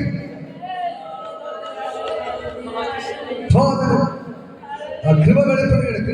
കൃപ വെളിപ്പെടുകയാണ്. ഇന്ന് പകൽക്കാല ഞാൻ എല്ലാ ഓപ്പറേഷൻ ക്യാൻസർ ആവുന്നു. ഇന്ന് പകൽക്കാല ഡോക്ടർമാർക്ക് കൊണ്ട് ചെയ്യാൻ പറ്റാത്തത് എന്റെ ദൈവത്തിന് ചെയ്യുന്ന ദൈവത്തിന്റെ കൃപ നിങ്ങളുടെ മേൽ വെളിപ്പെടുകയാണ്. ദൈവത്തിന്റെ കൃപ വെളിപ്പെടുകയാണ്. ദൈവത്തിന്റെ കൃപ വെളിപ്പെടുകയാണ്. ദൈവത്തിന്റെ കൃപ നിങ്ങളുടെ വെളിപ്പെടുകയാണ്. ഇപ്പോൾ നിങ്ങളിലേക്ക് കൃപ വെളിപ്പെടുകയാണ്. കൃപ വെളിപ്പെടുകയാണ്. എന്റെ പകൽക്കാല കൃപ വെളിപ്പെടുന്നു. യേശുവിന്റെ നാമത്തിൽ എന്റെ പകൽക്കാല കൃപ വെളിപ്പെടുകയാണ്. പാരമ്പര്യമായി എല്ലാ കെട്ടുകളെ പൊട്ടി കൃപ വെളിപ്പെടുകയാണ്. ആ കൃപ വെളിപ്പെടുന്നു. യേശുവിന്റെ നാമത്തിൽ ഇപ്പോൾ കൃപ വെളിപ്പെടുകയാണ്. ഇന്ന് പകൽക്കാല കൃപയുടെ ചലിക്കുന്നു. നീ എനിക്ക് ഇറങ്ങണപ്പോ കർത്താവേ, എന്നെ വിടുവിക്കണമേ. അങ്ങയുടെ കൃപ എനിക്ക് വേണം. യേശുവേ, നിന്റെ കൃപ എനിക്ക് വേണം. അപ്പൊ അതിന്റെ കൃപ എനിക്ക് വേണം. നിന്റെ കൃപ എനിക്ക് വേണം. നിന്റെ കൃപ എനിക്ക് വേണം. ഇപ്പൊ അതിന്റെ വായില്ലാത്ത കെട്ടെല്ലാം പൊട്ടി മാറും. വയറിലെല്ലാം കെട്ടിലും വയറിനകത്ത് വേദനപ്പെടുന്നവർ ഇപ്പൊ സൗഖ്യമാണ്. വയറിനകത്ത് എല്ലാ കെട്ടിലും ഇപ്പോൾ യേശു പൊട്ടിച്ചു മാറ്റുന്നു. വയറിനകത്തിലെ വേദനകളെല്ലാം മാറുന്നു. ഇപ്പോൾ യേശുവിന്റെ നാമത്തിൽ വയറിൽ എല്ലാ രോഗബന്ധങ്ങളും അഴിഞ്ഞു മാറുകയാണ്. കൃപ വെളിപ്പെടുകയാണ്. കൃപ വെളിപ്പെടുകയാണ്. യേശുവിന്റെ നാമത്തിൽ അനുഗ്രഹിച്ച് പ്രാർത്ഥിക്കുന്നു. പകൽക്കാലം കൃപ വെളിപ്പെടുകയാണ്. കർത്താവ് ഇപ്പോൾ തൊടുക. തൊടുക ഇപ്പോൾ കൃപ വെളിപ്പെടുകയാണ്. ഇതിന് ഭയങ്കര മകത്ത് ഇപ്പോൾ തന്നെ ചലിക്കുന്നു. യേശുവിന്റെ നാമത്തിൽ പറ, അപ്പാ അങ്ങനെ കൃപ എനിക്ക് വേണം, കൃപ വേണം. പറ, അപ്പാ അങ്ങനെ കൃപ എനിക്ക് വേണം, അപ്പാ അങ്ങനെ കൃപ എനിക്ക് വേണം, അപ്പാ അങ്ങനെ കൃപ എനിക്ക് വേണം. പ്രാർത്ഥിക്കപ്പെട്ട, അപ്പാ ഞാനൊന്നുമില്ല, അപ്പാ എന്നെ കൊണ്ട് ഒന്നും ചെയ്യാൻ പറ്റില്ല, അങ്ങനെ കൃപ എനിക്ക് വേണം. അപ്പാ എന്നെ കൊണ്ട് ഒന്നും ചെയ്യാൻ പറ്റത്തില്ല, എന്നെ കൊണ്ട് ഒന്നും ചെയ്യാൻ, ഞാനൊരു സീരയാണ്, എന്നെ കൊണ്ട് ഒന്നും ചെയ്യാൻ പറ്റത്തില്ല, അങ്ങനെ കൃപ എനിക്ക് വേണം, അങ്ങനെ കൃപ എനിക്ക് വേണം. യേശുവേ അങ്ങനെ കൃപ എനിക്ക് വേണം, അങ്ങനെ കൃപ എനിക്ക് വേണം, അപ്പൊ അങ്ങനെ കൃപ എനിക്ക് വേണം. എന്നെ കൊണ്ട് ഒന്നും ചെയ്യാൻ പറ്റില്ല, അങ്ങനെ കൃപ എനിക്ക് വേണം. എന്റെ കുടുംബത്തിന് അങ്ങനെ കൃപ വെളിപ്പെടണം. യേശുവേ പറ, അപ്പാ വിളിക്ക്, യേശുവേ അങ്ങനെ കൃപ എന്റെ മേൽ വെളിപ്പെടണമേ. എന്റെ വീട്ടിന്റെ അങ്ങനെ കൃപ വെളിപ്പെടണമേ. എന്റെ വീട്ടിൽ എല്ലാ പ്രശ്നങ്ങളും മാറണേ. എന്റെ ഭർത്താവിന് അങ്ങനെ കൃപ വെളിപ്പെടണേ. എന്റെ മക്കളുടെ മേൽ അങ്ങനെ കൃപ വെളിപ്പെടണേ. എന്റെ മക്കളെക്കാൾ പ്രാർത്ഥിക്കുക, യേശുവേ അപ്പാ അങ്ങനെ കൃപ എനിക്ക് വേണം. അപ്പാ എനിക്ക് വേണ്ടി ക്രൂശിൽ മരിച്ച അങ്ങനെ കൃപ എനിക്ക് വേണം. അപ്പാ അങ്ങനെ കൃപ എനിക്ക് വേണം. പിതാവേ അങ്ങനെ കൃപ എനിക്ക് വേണം. യേശുവേ നിങ്ങളുടെ മനസ്സറിയണമേ, കരുണ കാട്ടണമേ. എന്റെ മകളെക്കാണ് ദൈവത്തിന്റെ ഭയങ്കര ഗ്ലോറി വ്യാപരിക്കുക.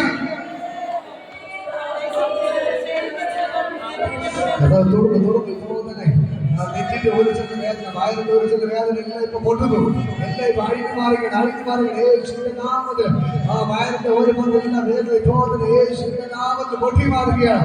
എല്ലാ പ്രശ്നവും പൊട്ടി മാറുകയാണ്, എല്ലാ രോഗങ്ങളും അഴിഞ്ഞു മാറുകയാണ്. ഈ കൃപ നിന്റെ മേൽ വെളിപ്പെട്ട, യേശു സൗജന്യമാക്കിയാണ് രോഗികളെ സൗഖ്യമാക്കിയത്. പത്രോസ് നടന്നു പോയപ്പോൾ തന്നെ രോഗിയെ സൗഖ്യമായി. ഭൂതങ്ങളെല്ലാം അലറി പോയി. യേശു നടന്നു പോയപ്പോൾ തന്നെ രോഗി സൗഖ്യമായി. യേശുവിന്റെ വസ്ത്രം തൊട്ടപ്പോൾ തന്നെ എല്ലാ രോഗികളും സൗഖ്യമായി. ആ കൃപ നിങ്ങളുടെ മേൽ വെളിപ്പെടുകയാണ്. നിങ്ങൾ ഒരു ഡോക്ടറെ പിന്നാലെ പോകണ്ട, ഒരു ആശുപത്രി കയറി ഇറങ്ങണ്ട, ഒരു ഗുളികയും കഴിക്കണ്ട. എന്റെ മക്കൾക്ക് യേശുവിന്റെ പിന്നാലെ ഇറങ്ങിയാണ്. ആ ദൈവത്തിന്റെ കൃപ നിന്റെ മേൽ വെളിപ്പെടാം. നിന്റെ സകല രോഗങ്ങളിൽ സൗഖ്യം. ഇപ്പോൾ ദൈവത്തിന്റെ കൃപ വെളിപ്പെടുകയാണ്. യേശുവിന്റെ നാമത്തിൽ എന്റെ മകൾക്കാല ദൈവത്തിന്റെ ഭയങ്കര മഹത്വം വ്യാപരിക്കുന്നു. സ്വർഗ്ഗം ഇറങ്ങിപ്പോണ്ട്.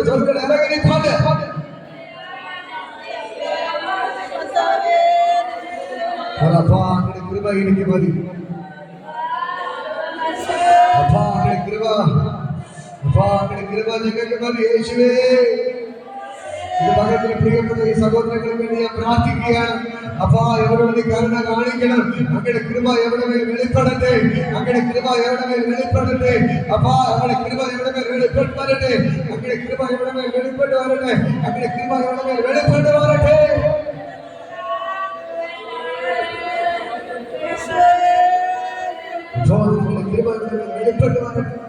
യേശുവിന്റെ നാമത്തിൽ അനുഗ്രഹിച്ച് പ്രാർത്ഥിക്കുക. ഇവിടെ കടഭാരത്തിന്റെ മേൽ അങ്ങനെ കൃപ വെളിപ്പെടുകയാണ്. നിങ്ങളുടെ കടഭാരത്തിന്റെ മേൽ ദൈവത്തിന്റെ കൃപ വെളിപ്പെടുകയാണ്. നിങ്ങളുടെ ശരീര രോഗത്തിന്റെ മേൽ ദൈവത്തിന്റെ കൃപ വെളിപ്പെടുകയാണ്. നിങ്ങളുടെ മക്കളുടെ മേൽ ദൈവത്തിന്റെ കൃപ വെളിപ്പെടുകയാണ്. നിങ്ങളുടെ മക്കളുടെ മേൽ ദൈവത്തിന്റെ കൃപ വെളിപ്പെടുകയാണ്.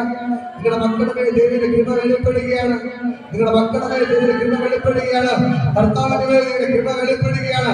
നിന്റെ മകൾക്കാണ് ദൈവത്തിന് ഭയങ്കര ഗ്ലോറി വെളിപ്പെടുകയാണ്.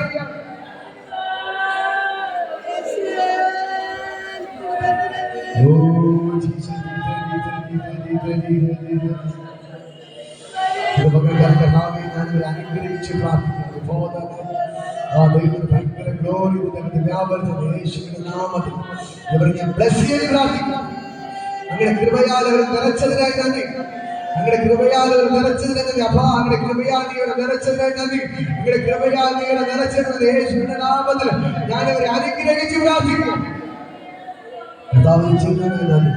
യേശുവിൻ നാമത്തിൽ പിതാവേ. ഇപ്പോൾ ഈ നെഞ്ചിന്റെ ഒരു വേദന, ഈ ഒരു യേശുവിന്റെ നാമത്തിൽ അനുഗ്രഹിച്ചു. ഇപ്പോൾ തന്നെ നെഞ്ചിന്റെ ഒരു എല്ലാ വേദനയും സെക്കൻഡ് സൗഖ്യമാണ്. ഇപ്പോൾ തന്നെ സൗഖ്യമാണ്. ഇപ്പോൾ ഈ സ്പോട്ട് നമ്മുടെ കൃപ തുടങ്ങും. നിങ്ങളുടെ കൃപ ഇപ്പോൾ തന്നെ സിസ്റ്ററിൽ തുടങ്ങണം. നിങ്ങളുടെ കൃപ സിസ്റ്ററിൽ ഇറങ്ങട്ടെ ഇപ്പോൾ തന്നെ. ഈ ശക്തി ഞാൻ പറഞ്ഞോണ്ടിരിക്കുമ്പോൾ തന്നെ കർത്താവിനെ തുടരണം. ഇപ്പോൾ തന്നെ ഈ സെക്കൻഡിൽ ഇപ്പോൾ ഈ സെക്കൻഡിൽ നെയ്ച്ചോറ് ഇപ്പോൾ തന്നെ വിട്ടുമാറാകത്തില്ല. പ്രിയ യേശുവിന്റെ നാമത്തിൽ ബ്ലസ് ചെയ്തു. വയറിന്റെ അടിഭാഗത്ത് വേദന ഭാരപ്പെടുന്നു കരുതി പിടിച്ചോ. വയറിന്റെ അടിഭാഗത്ത് ഇപ്പോൾ തന്നെ ഭയങ്കരമായ സൗഖ്യം വേദന വയറിന്റെ വേദന ഭാരപ്പെടുന്ന കരുതി പിടിച്ചോ. വയറിന്റെ എല്ലാ വേദന ഇപ്പോൾ മാറിപ്പോകണം. വയറിന്റെ എല്ലാ വേദനകൾ ഇപ്പോൾ തന്നെ യേശുവിന്റെ നാമത്തിൽ ഞാൻ പൊട്ടിക്കുന്നു. വയറിന്റെ എല്ലാ വേദന ഇപ്പോൾ തന്നെ യേശുവിന്റെ നാമത്തിൽ സൗഖ്യമാക്കി. ഈ സെക്കൻഡ് ഇപ്പോൾ തന്നെ കരവെട്ടുന്ന കരച്ചലിക്കുകയാണ്. ഈ സെക്കൻഡ് ഇപ്പോൾ തന്നെ ഈ കരവെട്ടുന്ന എല്ലാവരും ദൈവത്തിന് കരച്ചലിക്കട്ടെ. ഇപ്പോൾ വയറിന്റെ എല്ലാ പ്രശ്നങ്ങളും ഇപ്പോൾ തന്നെ യേശുവിന്റെ അഴിഞ്ഞു മാറുകയാണ്. ഇപ്പോൾ നട്ടലിനെല്ലാം പൊട്ടിമാറും. നട്ടലിലേക്ക് ദൈവശക്തി വ്യാപരിക്കുന്നു. നട്ടലിന്റെ എല്ലാ വേദനകളും ഇപ്പോൾ തന്നെ യേശുവിനാൽ വിട്ടുമാറാൻ കർത്താവ് നിശ്ചയിക്കുന്നത് യേശുവിൻ നാമത്തിൽ ഹല്ലേലൂയ. ആശ്രമ കർത്താവ് യേശുവിന്റെ കൃപയും പിതാവിന്റെ പരിശുദ്ധ സംസർഗം കൂട്ടായി ഇതുവരെ നമ്മുടെ കൂടെ ഇരിക്കുമാറാകട്ടെ.